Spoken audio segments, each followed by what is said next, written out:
Hello friends, welcome to SSC coaching centre. दोस्तों, आज के वीडियो में देखेंगे हम रीजनिंग के क्वेश्चन। और ये क्वेश्चन वो ही हैं जो बार बार एग्जाम में आते हैं। होता क्या, बस संख्या चेंज कर देता है।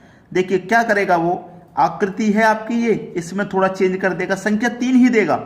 हो सकता है सर्कल में बना के दे दे, ठीक है, सर्कल में बना करके दे दे, या फिर ये वाली संख्या बीच में ना दे।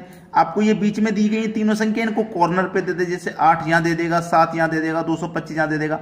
बस बदल बदल के दे देगा, तरीका वही रहता है, क्वेश्चन वही। अब यहाँ पे हमें देखना है एक्स का मान फाइंड करना है, क्या आएगा यहाँ पे। ठीक है, चलिए, ये 225 है, ये 49, ये 121। रीजनिंग में सबसे पहला हमारा जो थिंकिंग रहता है कि बड़ी संख्या किधर है, कैसे बनी। ठीक है, जैसे 225 है, कैसे बना। तो मेरे पास क्या है, 8 और 7, यानी कि नीचे छोटी छोटी दो संख्याएं 8 और 7। अगर मैं इन दोनों को जोड़ लूंगा, 8 और 7 को जोड़ूंगा तो भाई कितना हो जाएगा, 8 7 को जोड़ने से 15 हो जाएगा। और 15 का स्क्वायर होता है 225। यानी कि यहाँ पे जो दिया गया वो इन दोनों को जोड़ के स्क्वायर दिया गया है। यहाँ पे भी देखो, यहाँ पे 3 और 4 है, इनको भी अगर मैं जोड़ूंगा तो कितना हो जाएगा 7। और 7 का स्क्वायर कितना होता है 49। यानी कि इन दोनों का स्क्वायर यहाँ दिया गया है, जोड़ के स्क्वायर। बिल्कुल यहाँ पे भी इन दोनों को जोड़ेंगे और यहाँ पे इनका स्क्वायर आ जाएगा। तो इसका मतलब ये 121 है। कितने का स्क्वायर होता है भाई, 11 का स्क्वायर होता है। 121 11 का स्क्वायर। तो यहाँ पे तो 6 है, हमें चाहिए 11। तो 6 में कितना जोड़ें कि 11 बन जाए। आप बोलेंगे सर 5 जोड़ दीजिए 6 में, 11 बन जाएगा। तो हमारा एक्स का मान कितना हो जाएगा भाई 5, जो बी ऑप्शन में दिया गया है। तो बताइए कठिन है क्वेश्चन या फिर आसान है। जब तक आपको क्वेश्चन नहीं आएगा तब तक कठिन ही रहेगा, और एक बार आ जाएगा तो फिर आसान हो जाएगा। ठीक है, चलिए अब देखेंगे अगला क्वेश्चन। अगला क्वेश्चन है, दी गई श्रृंखला में कौन सा पद गलत है। 27, 64, 125, 216, 324, 512। कौन सा पद, यानी कि कौन सी संख्या गलत है, ये आपसे पूछ रहा है। देखिए, आपको स्क्वायर और क्यूब याद होना बहुत जरूरी है। अगर स्क्वायर और क्यूब याद नहीं होंगे तो इस तरीके के प्रश्नों में आप गलती कर सकते हैं। हो सकता है क्वेश्चन छोड़ना भी पड़ जाए आपको, क्योंकि आपको स्क्वायर और क्यूब याद नहीं है। अगर आपको स्क्वायर क्यूब याद है तो आप डायरेक्टली बता देंगे कि 27 भाई 3 का क्यूब होता है, 64 4 का क्यूब होता है, 125 5 का क्यूब होता है, 216 6 का क्यूब होता है। लेकिन यहाँ पे आना चाहिए था 3 4 5 6, 7 का क्यूब आना चाहिए था। और 7 का क्यूब का मतलब है, 7 का क्यूब होता है 343, ये आना चाहिए था। 7 के बाद 8 का क्यूब, और 8 का क्यूब तो 512 ही होता है। तो यहाँ पे गलत है भाई, 343 आना चाहिए था, 334 दिया गया। तो यही पद गलत है आपका। गलत पद ही तो पूछ रहा था कि कौन सा पद गलत है, 334 गलत है। और ये कहाँ दे रखा है, पहले ही ऑप्शन में। पहला ऑप्शन आपका बिल्कुल सही जवाब। ठीक है, यहां सही जवाब है और यहां गलत जवाब। चलिए अब देखेंगे अगला क्वेश्चन। अगला क्वेश्चन है, दिए गए विकल्पों में से विषम को चुनिए। 4 ऑप्शन हैं आपके पास, इसमें से कोई एक संख्या ऐसी है जो विषम है, यानी कि 3 तो किसी ना किसी रूप से समान होंगी, चौथी संख्या अलग होगी, वही पहचानी है। 71 है, विषम चुनना है। विषम का मतलब सबसे हटके होगी। 71 है। 71 क्या है दोस्तों, एक अभाज्य संख्या है। अभाज्य संख्या को हम कैसे पहचानते हैं, अभाज्य संख्या जो होगी उसमें या तो केवल 1 से डिवाइड जाएगा या फिर स्वयं से डिवाइड जाएगा। स्वयं यानी कि 71 दिया गया है, 71 से ही डिवाइड जाएगा, और बीच में किसी से नहीं कटेगी। ना 2 से कटेगी, ना 3 से, 4 से भी नहीं, 5 से भी नहीं, 6 से भी नहीं, 7 से नहीं, किसी से नहीं कटेगी। वो केवल या तो 1 से चली जाएगा, और 1 से तो डिवाइड सभी में चला जाता है, चाहे कौन सी संख्या हो। ठीक है, या फिर वो स्वयं से ही कटेगी। ठीक है, तो ये आपकी अभाज्य संख्या है। फिर यहाँ पे ये 83 है, ये भी दोस्तों अभाज्य संख्या है।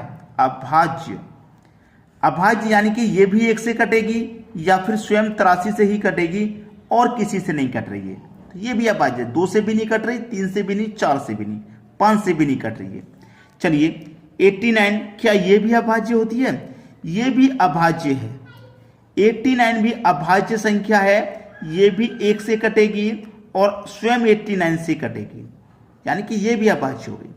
अब ये 3 तो समान हो गई, क्या ये भी अभाज्य है। देखिए क्या ये भी अभाज्य है, 1 से कटेगी, बिल्कुल ठीक है। ये 93 से कटेगी, बिल्कुल ठीक है भाई। लेकिन ये तो 3 से भी कट रही है, 3 त्रिक का 9, 3 एकम 3, और 3 के बाद में ये तो 31 से भी कट रही है, 31 से 3 बार में 93 कटेगा, तो ये अभाज्य नहीं हुई। ये तीनों अभाज्य हैं, ये तीनों अभाज्य हैं क्योंकि ये 1 से कट रहे हैं या फिर स्वयं से, लेकिन ये तो 1 से भी कट रही है, स्वयं से भी, उसके बीच में 3 से भी कट रही है, 31 से भी कट रही है, तो ये अभाज्य नहीं है। तो आपके पास विषम जो चुनने के लिए कहा था वो डी ऑप्शन ही है। क्लियर है? चलिए अब देखेंगे अगला क्वेश्चन। अगला प्रश्न है, प्रश्न बहुत अच्छा है। यहां पे आपसे x का मान पूछा गया है, क्या है? ठीक है, चलिए x का मान ये रहा, और क्वेश्चन में ऐसा भी नहीं है कि कहीं बड़ी संख्या हो किस तरफ तो मैं उस तरफ क्वेश्चन को सॉल्व करता हुआ चलूं, ऐसा नहीं है। थोड़ा दिमाग लगाना पड़ेगा, चाहे ऐसे सॉल्व करूं चाहे ऐसे। तो मैं ऐसे क्वेश्चन को सॉल्व करके दिमाग लगा के देखता हूं कि भाई 2 और 5 से क्या करूं कि मेरा 8 बन जाए। अगर मैं इस 5 में से 2 को घटा दूं तो कितना बचेगा? 3। 5 में से माइनस कर दूंगा, 3 बचेगा। 3 को ही जोड़ दूं 5 में, 8 हो जाएगा। ऐसे ही 5 में से 4 घटा दूं, 1 बचेगा, और 1 को ही जोड़ दूं इस 5 में तो 6 हो जाएगा। ऐसे ही 3 में से 2 को घटा दूं तो 1 बचेगा, और 1 को ही जोड़ दूं 3 में तो 4 हो जाएगा। ऐसे ही 7 में से घटा दूं 4 को, 3 बचेगा, और 3 में ही जोड़ दूं इस 7 को तो कितना हो जाएगा? 10। आया समझ में कि नहीं आया? 10 हो जाएगा। सी ऑप्शन बिल्कुल सही। यानी कि 5 में से मैंने 2 घटाया, 3 बचा, जो बच रहा है उसी को जोड़ देना है, इसमें जो बच रहा है उसी को जोड़ देना है। 5 में से 4 घटाया, 1 बचा तो 1 को ही जोड़ देना है। 3 में से 2 घटाया, 1 बचा, 1 को ही जोड़ देना है। 7 में से 4 घटाया, 3 बचा, 3 को ही जोड़ देना है। आंसर मिल गया। इस तरीके का क्वेश्चन आपने अभी तक शायद नहीं देखा होगा। ठीक है, चलिए अब देखेंगे अगला क्वेश्चन। अगला क्वेश्चन है, वर्ष 1988 में स्वतंत्रता दिवस बुधवार को मनाया गया। ठीक है, तो वर्ष 1989 में यह किस दिन मनाया जाएगा?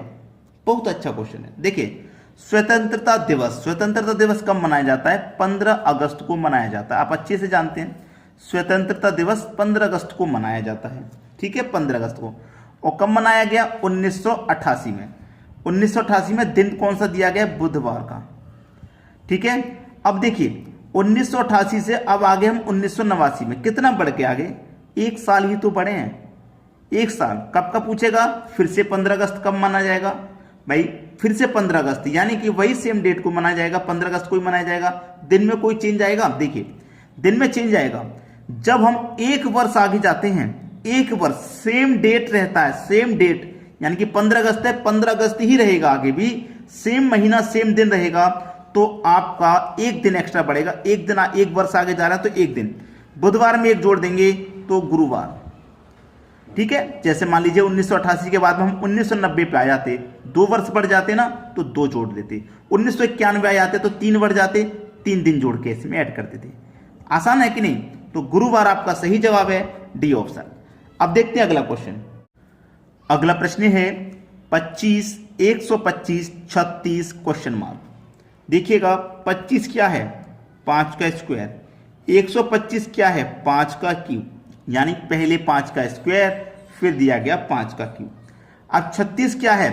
6 का स्क्वायर। तो यहां क्या दिया जाएगा? 6 का क्यूब, क्योंकि जिस संख्या का स्क्वायर है उसी का क्यूब, तो जिसका यहां स्क्वायर है उसी का क्यूब रहेगा। तो 36 से यहां कौन सी संख्या मिलेगी? आसान है, 6 का क्यूब कितना होता है?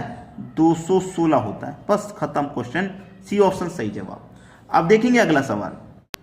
अगला प्रश्न है, दी गई श्रृंखला में गलत संख्या ज्ञात करें। 2, 5, 10, 50, 500, 5000, कोई एक संख्या इनमें गलत है, वही बतानी है।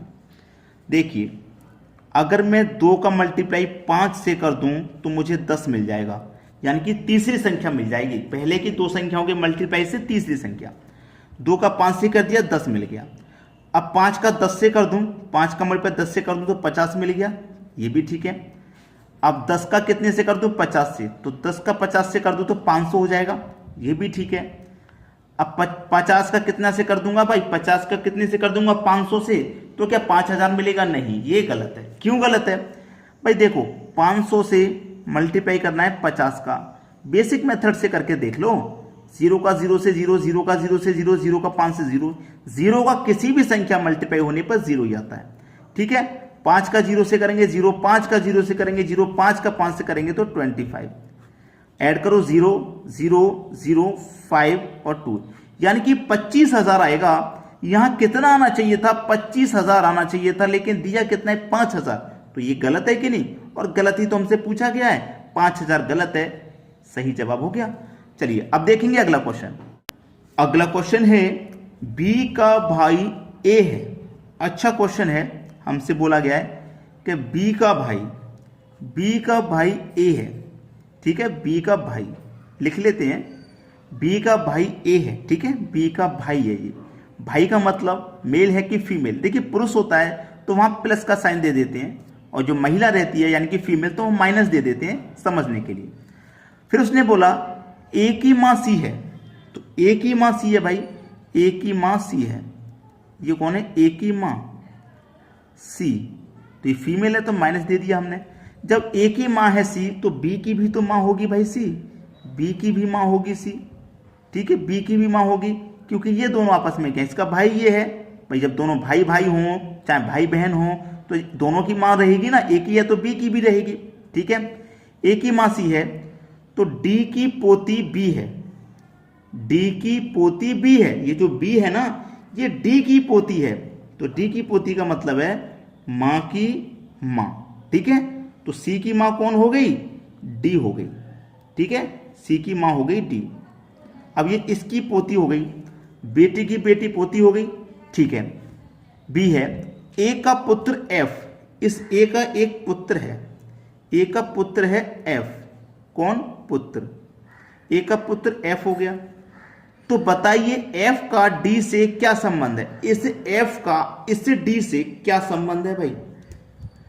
अब देखिए इसका इससे क्या संबंध है, इसका इससे क्या संबंध है। डी की पोती बी है, ये डी की पोती है, और ये भी पोती है, ये पोता है भाई, इसका भाई है ना, तो ये बहन होगी इसकी, ये भाई है, ये इसकी पोती है, ये इसका पोता हो जाएगा, और पोते का पुत्र कौन हो जाएगा, परपोता। कौन हो जाएगा भाई, परपोता हो जाएगा। तो परपोता यानी कि डी ऑप्शन हुआ कि नहीं हुआ सही जवाब आपका, आसान हुआ कि नहीं। चलिए अब देखेंगे अगला क्वेश्चन। अगला प्रश्न है यदि 2 स्टार 8 स्टार 1 बराबर 81, 3 स्टार 2 स्टार 1 बराबर 27 हो तो 4 स्टार 1 स्टार 4 बराबर क्या। बहुत अच्छा सवाल, और आजकल बहुत ज्यादा पूछा भी जा रहा है रीजनिंग में ये। तो देखिए हो क्या रहा है इस क्वेश्चन में, आसानी से देखेंगे कि मैं इस बाद वाली दोनों संख्याओं को जोड़ लूं, 8 और 1 तो क्या हो जाएगा, दोनों को जोड़ के 9, दोनों को मैंने प्लस किया 9 हो गया। और जो पहले वाली संख्या इसको पावर में रख दूंगा तो कितना हो जाएगा भैया, 81।